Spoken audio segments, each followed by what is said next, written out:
والوں کہ میرے پرا دے نال میرا رشتہ ٹوٹ جائے گا، میری بہن دے نال میرا رشتہ ٹوٹ جائے گا، بیٹی مانے یا نہ مانے لیکن میں رشتہ کر کے رہنا ہے۔ وہ براتریاں دے بت سر تے سوار کر رہے نے، بیٹی دے کولو پوچھنا لازم ہے، فرض ہے، ضروری ہے، اس تو بغیر نکاح نہیں کر سکتے۔ اگر نبی دی ذات سب نالوں پہلے بیٹی دے کولو اجازت لے رہی ہے، تیری میری حیثیت تیرا میرا نک کی چیز ہے۔ میرے پیغمبر فاطمہ دے کول جا کے بیٹھ گئے،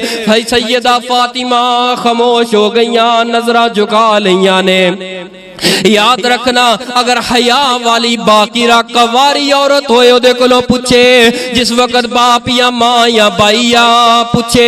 اے بیٹی تیرا رشتہ فلاں لڑکے دے نال طے کرن لگے، تیری رائے کی ہے، تیری فکر تیری سوچ کی ہے، اگر بیٹی شرم تے حیا دی وجہ دے نال نظرہ جھکا کے خاموش ہو جائے، آپ نے فرمایا او دی خاموشی نو قبول سمجھے آجے، او دی خاموشی دس رہی ہے کہ منو رشتہ قبول ہے جتے تسا کر رہے ہو۔ نبی پاک صلی اللہ علیہ وآلہ وسلم نے فرمایا فاطمہ ایک گل میں تیرے نال کرنا چاہنا، میں تے نہیں سی کرنا چاہنا لیکن مجبور آج میں کرن تے۔ اے فاطمہ فاطمہ جس علی دے نال تیرا رشتہ طے کرن لگیا،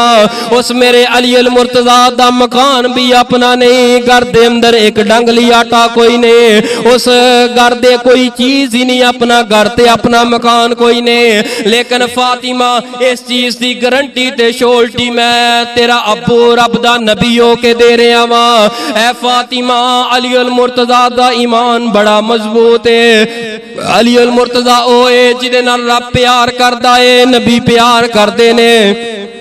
علی المرتضیٰ او نے جڑے علی المرتضیٰ اپنے نبی دے نال تے رب نال پیار کردے نے۔ اے علی المرتضیٰ اگوں سمجھ تیری ہے، سوچ تیری ہے، فکر تیری ہے، علی المرتضیٰ واسطے رشتے واسطے ہاں کر کے نبی پاک واپس پلٹے، فرمایا ابو بکر عمر رشتہ منو بھی قبول ہے، میری بیٹی نو قبول ہے، تے عرشاں والے رب نو بھی قبول ہے، جاؤ جا کے تیاری کرو نکاح واسطے، جا کے علی